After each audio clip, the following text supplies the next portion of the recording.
Hey, this is Tech and Gadgets for you, and today we are going to be talking about Apple's WWDC 2024 event. And as you may know, Apple announced when it's going to be. It's going to be between June 10th and June 14th. So they're going to release all their new software updates: iOS, iPadOS, visionOS, watchOS, tvOS, and macOS. All the new updates of the software is going to be in WWDC.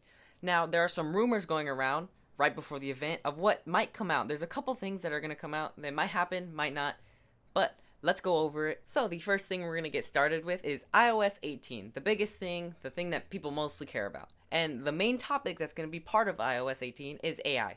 As you may know, Apple is kind of behind in their AI category. Samsung has AI now and Google Pixel has AI, but Apple doesn't. So Apple's going to be focusing on adding AI into their software this update. Apple is going to be adding AI into Siri, their Siri virtual assistant. It's going to make it way better. It's going to be able to do specific tasks and learn from your daily habits to say when you get home you always turn on the light. It'll give you a notification, hey, you want to turn on the light? It'll be more specific and it'll learn from your daily tasks, and it'll make Siri smarter, so when you ask it questions it'll be quicker and more efficient and more accurate. So Siri getting AI update is pretty good because it's pretty good right now, but it's going to be even better with AI added onto it. Now, Apple might add AI into Apple Music and Messages. Apple Music, they'll make it so it'll learn from the music you like in your other playlists and create a ultimate playlist that it thinks you will like and you'll want to listen to from your other music.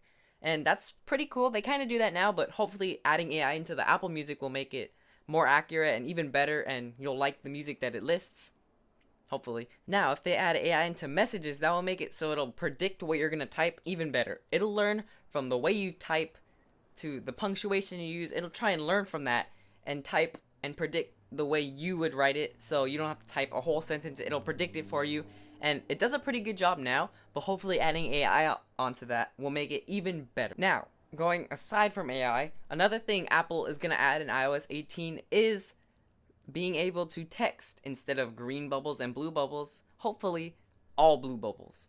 There is a mandate that's happening in some European countries where it makes it so Apple has to make it so instead of iMessage being superior, it has to make it so Android and iMessage is together and great. If you want to know about the whole green bubble and blue bubble problem, I have a video about that. Go ahead and check it out. I'll leave a link in the description below. But let's not talk about that because you can go check out that video.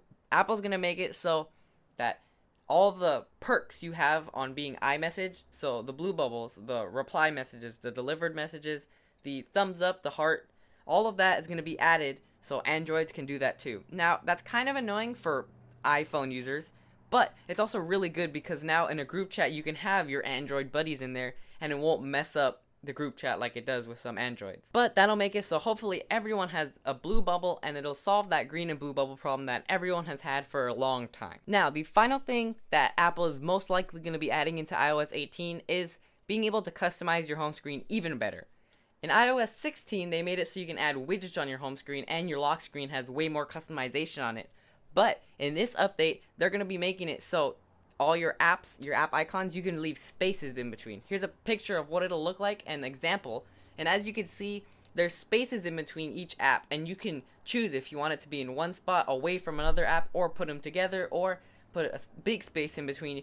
You're going to be able to choose however you like it, and like the way Androids have for a long time. So that'll open up a lot more customization you can do on your home screen on your iPhone. So let's finish off by talking a little bit about the iPads and a tiny bit about the Vision Pro. The iPads are going to be getting a new overhaul in May. So the iPad Pro and the iPad Air are going to be getting the new M3 chips in it.